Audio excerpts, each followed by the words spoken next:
Real texture art project for Tri-State Christian School Junior High Art. This is real texture. You can feel it. And this is what our project is going to be, an example of our project. 3 sheets of paper, one that you will line with a 1/2-inch border and divide it into 9 spaces. And 2 more pieces of paper to either do texture rubbings with or to cut up into strips and squares and various things to make texture with. You'll need a pencil to make the lines. You'll need a glue stick or glue to glue things down, and scissors, optional cool scissors if you have them, a toothpick for punching holes if you want to do that. This project should take you about 45 minutes to do. Have fun.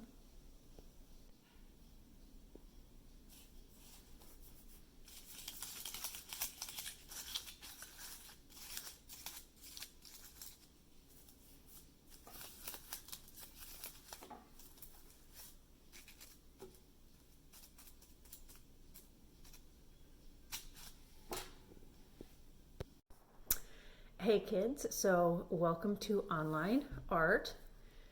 So I actually made another video where I go through our whole project, and it ended up being 35 minutes long with some time lapse in there. So this is a short version and a simpler version. I think I am going to post both videos, so if you do have questions or you kind of want to do it along with me, then you're certainly welcome to look at that longer video. So I have posted some examples. There should be some photos as well of examples, and I'm going to show you some of my examples here too. The project that you're working on before spring break was about texture, if you remember, and you got the implied texture or fake texture part of that project done. You are obviously not going to be able to do the second half of that because that project is still at school on your shelf. So I still want you to work with some real texture. So this project, you're going to need 3 sheets of just regular paper. You might want a 4th or 5th sheet depending on how efficient you are. You'll need some scissors, regular scissors, and just a pencil to do some outlining at the very beginning. If you're going to do some texture rubbings, you might need a regular pencil. You don't have to have a mechanical pencil at all if you just have a regular pencil. I didn't have a regular pencil at the beginning, but I do now, even though it's blue. A glue stick or Elmer's glue to glue down your textures. You can use tape if you have to. It's just hideous and ugly. And various other things that you find around your house are things that you will need, are your supplies. So the first thing you'll do is with your first sheet of paper, you're going to do a 1/2-inch border around the edge. Don't use a ruler, just eyeball it, try to make it nice and parallel with the edge. It's okay if it has some waves in it. Again, I want you to practice and get stronger with your hand-eye brain coordination, getting rid of the training wheels. You'll need your name in the border, and then you'll divide your paper into 9 groups, which is 2 vertical lines and 2 horizontal lines. Again, just eyeball it to get those shapes. They don't have to be perfect or measured by any means. The next thing you're going to do is with your other 2 pieces of paper. I learned a lesson.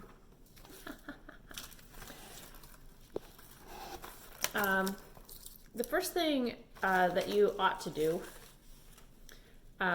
is if you are planning on, after looking at the examples, so this texture here I made directly on my piece of paper. This one I poked with a toothpick. If you have a push pen or even just your pencil tip or ink pen tip, you can poke texture into it. This is kind of like random. Here I have some lines, here's some polka dots, just sort of different examples of texture that you can do with poking. This was done snipping by kind of just bending the paper a little bit and snipping along with scissors. And that can be done at various angles, various lengths. Here I just kind of cut some paper out. Looks a little crazy. Here I rolled, so that was done basically right directly on this paper itself. If you want to do that on practice paper and cut it out and put it on here, that's fine. You just can't sometimes see it very well when you do it that way. But if you have hole punches, a hole punch, that would be excellent. You can do cool different things, punching out holes and whatnot as well. Then if you want to try making textures out of paper, I cut a sheet of paper up into strips and rolled them. For this, here I had some pinking shears that have make a texture edge.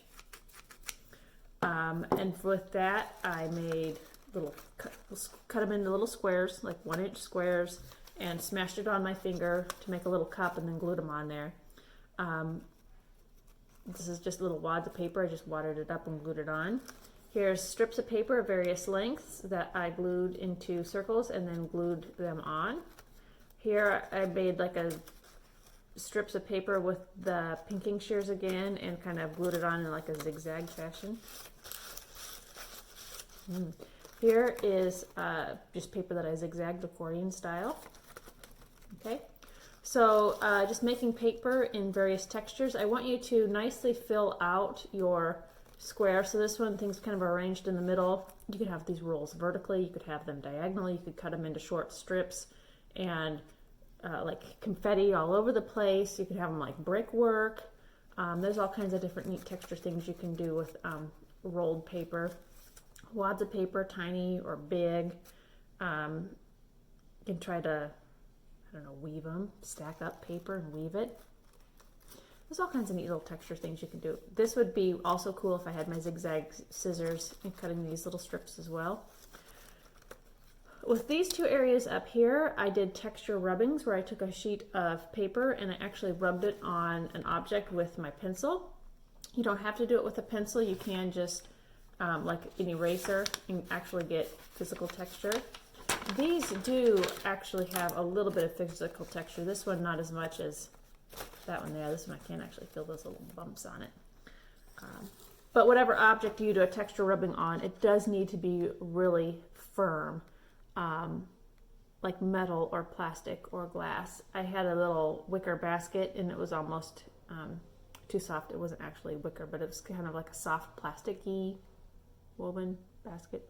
I did a hairbrush. That was fine because that was, it has to be a sturdy enough surface that when you're rubbing on it, it will actually bend the paper, but you don't want it to poke the paper. So this is the project. 9 different types of texture. Okay. Again, I'd say start out with cutting, poking, whatever, something like that. If you want to, then move on to gluing on various bits of paper and this. I want you to at least try 2 different things. So there's 3 different things. There's manipulating the actual paper, adding paper to it, and then texture rubbings. I want you to at least try 2 different of those techniques, not just do all texture rubbing or not just all do this or not just all do that. I want you to at least try 2 different forms of making actual real texture on your project. That being said, hopefully this will only, so this project will be due, you should take a picture of it and post it somehow. We're all in this together learning, right? So you'll post a picture to me. If you're not able to, leave a comment and then I'll just have you bring it in at the end of the school year or when we do go back to school. Right now it's scheduled to be 3 more weeks of online. And then we should be, Lord willing, back at school for the last few weeks. If we do have enough time and we are back in school, I still plan on doing the mask project because that is always a favorite project and everybody looks forward to it and it's just so fun. So hopefully we'll be back in school in time to do that. Otherwise, I will be back next Monday with another project.